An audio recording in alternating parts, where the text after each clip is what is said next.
ఆ పూజకు 1,00,000, 2 లక్షలు, 3 లక్షలు, 25 లక్షల పూజ ఉంటుందట, 30 లక్షల పూజ ఉంటుందట. ఏం కాస్ట్లీ పంతులు అయిపోయినావు నువ్వు మొత్తం రాష్ట్రంలో? ఏం చేద్దాం అనుకుంటున్నావు నువ్వు సమాజాన్ని? ఏలు స్వామి ఇవి బంద్ చేసుకో. ఇవి బంద్ చేసుకొని సక్రమంగా ఏదైనా దందా పెట్టుకో, బిజినెస్ పెట్టుకో, ఆ బిజినెస్ నడిపించుకో.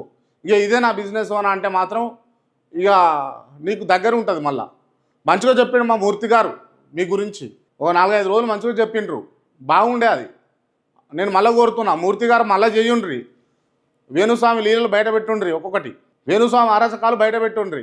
దుర్మార్గమైన చర్యలు రాష్ట్రాన్ని మొత్తం అతలాకుతలం చేసేటందుకు, రాష్ట్రంలో ఉన్నటువంటి వర్గాలను అన్నింటినీ దెబ్బతీసేందుకు, రాష్ట్రంలో ఉన్నటువంటి ప్రజలను వారి వీక్నెస్లతోటి ఆడుకునేందుకు వేణుస్వామి పూనుకున్నాడు క్లియర్గా. ఈయన మళ్ళీ కాస్ట్లీ పంతులేనే. ఈయనకి మినిమం పూజ 1,00,000, 2 లక్షలు, 3 లక్షలు మాత్రమే, ఇక తగ్గది కాదు. అంత పూజలు చేసుకుంటా ఇలా రాష్ట్ర ప్రజల్ని, లేకపోతే ఆయన నమ్ముకొని వస్తున్న వాళ్ళను, వాళ్ళ నమ్మకాన్ని బేస్ చేసుకొని ఈయన దందా చేస్తూ ఉన్నాడు. బంద్ చేసుకుంటే మంచిగా ఉంటుంది ఇక.